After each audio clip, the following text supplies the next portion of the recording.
ज्ञानेश कुमार जी, आप इस देश के मुख्य चुनाव आयुक्त हैं। क्या लाज शर्म मर्यादा पूरी तरह से खत्म हो गई है? आप एक तो वोट चोरी कर रहे हैं और उसके बाद सीना चोरी कर रहे हैं। आप कितनी भद पिटवाइएगा अपनी और एक संवैधानिक संस्था चुनाव आयोग की, जो कि इस देश में निष्पक्ष चुनाव कराने की जिम्मेदार है। खैर, आज आपने एक प्रेस कॉन्फ्रेंस करी और उस प्रेस कॉन्फ्रेंस से आपकी और भद पिट गई।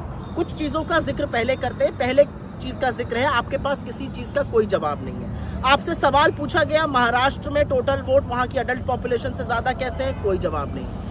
SIR कितनी हड़बड़ी क्या थी बिहार में? कोई जवाब नहीं। 60% बिहार बाढ़ से ग्रस्त है, इतना जरूरी क्यों था SIR कराना? कोई जवाब नहीं। एक ही पते पर इतने इतने लोग कैसे हैं? कोई जवाब नहीं। फिर आते हैं आपके कुतर्कों पर, क्योंकि मुझे समझ में नहीं आ रहा कि आपके कुतर्कों पर सिर पीटा जाए या हंसा जाए। आपका एक जबरदस्त कुतर्क, आपको सवाल पूछा गया कि वीडियोग्राफी क्यों नहीं दे सकते हैं। आप महिलाओं के पीछे छिप गए। आपने कहा हमारी माँ बहनों की प्रिवेसी का हनन होगा। अच्छा, बूथ में लगी लाइन में औरतों की जो पिक्चर या वीडियो है, उससे प्रिवेसी का हनन कैसे होगा? ये वीडियो तो टीवी दिखाता है, अखबारों में छपती है ये तस्वीरें। और ये प्रिवेसी कहाँ जाती है जब हमारी मुस्लिम बहनों के नकाब उठा उठा के आपके पुलिसकर्मी और वरिष्ठ अधिकारी देखना चाहते हैं वोट के दिन?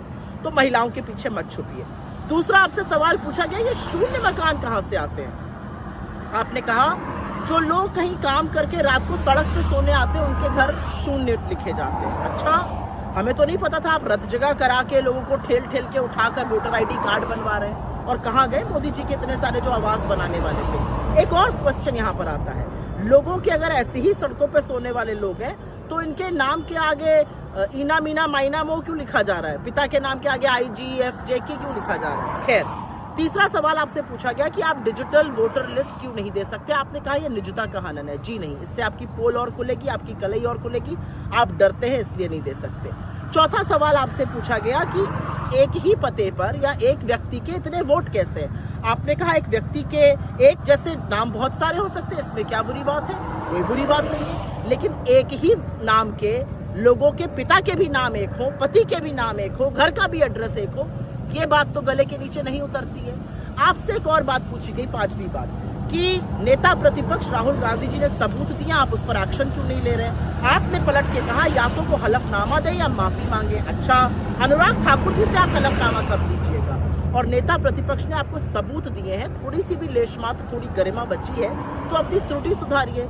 एक बड़ी बात कही गई, पूछा गया चुनाव आयोग वोट में हेरा फेरी क्यों कर रहा है? आपने पलट के कहा वोट चोरी और चुनाव आयोग से सवाल पूछना संविधान का अपमान है। जी नहीं, जो दिन दहाड़े लोकतंत्र की हत्या वोट चोरी करके आप कर रहे हैं, वो संविधान की हत्या, और वो हम होने नहीं देंगे। तो कुछ चीजें साफ है, ना आपके पास जवाब है और कुतर्कों की एक लंबी लिस्ट है। आप अपनी नाकामी का ठीकरा राजनीतिक दलों पर फोड़ने पर आमादा है कि उन्होंने कंप्लेन नहीं करी इसलिए ऐसी लिस्ट बन गई।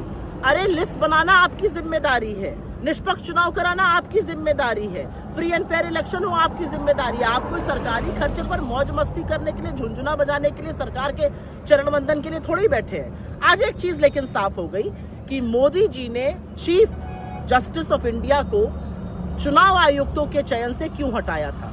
क्योंकि अगर नहीं हटाते तो उनको ऐसी मनमर्जी कठपुतलियां कैसे मिलती? राहुल गांधी ने सबूत के सहित आपके सामने तथ्य रखे हैं, आपके पास एक भी तथ्य का जवाब नहीं है, कुतर्क है, और ज्यादा से ज्यादा तरीके से आप बीजेपी के स्पोक्स पर्सन जैसे साउंड कर रहे हैं। एक बात याद रखिएगा, लोकतंत्र में वोट देने का अधिकार सबसे मजबूत और ताकतवर हथियार होता है, उसके साथ खिलवाड़ मत करिए। आपको इस देश के कानून का सामना करना पड़ेगा, आज नहीं तो कल करना पड़ेगा, क्योंकि ये देश अपने वोट के अधिकार के साथ वो खिलवाड़ बर्दाश्त नहीं कर सकता जो आप लोग करने पर आमादा हैं।